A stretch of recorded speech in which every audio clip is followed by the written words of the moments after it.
Asado na ang paghaharap ng San Miguel Beermen at Meralco Bolts para sa 48th season ng PBA Philippine Cup Finals na nakatakdang magbukas sa darating na Miyerkules. Yan ang ulat ni Daryl Oclares.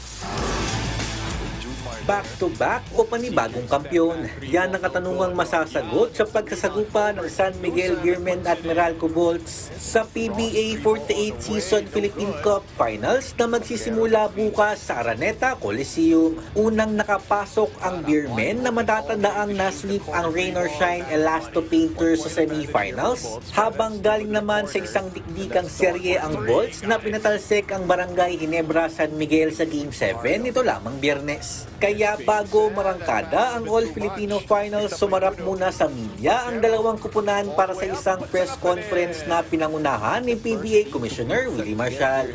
Masasabi ko lang dito sa dalawang team na to, kagabi ko pa iniisip match, pero ito lang yung dalawang team na naglaro sa Mika, kung hindi ako nagkakamali, doon sa 12 teams natin.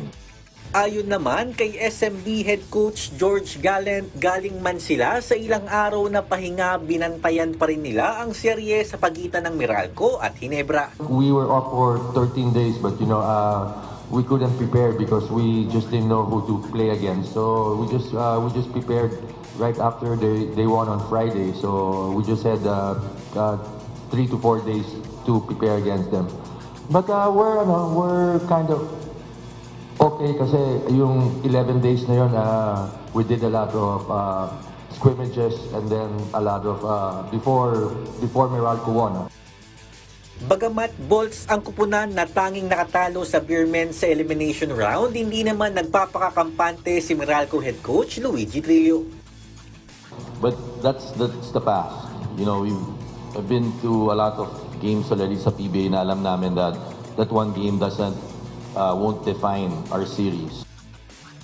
Sa huling mga laro ngayong 48th season, hiling ng PBA at ng parehong kupunan ang patuloy na suporta ng mga Pinoy basketball fans.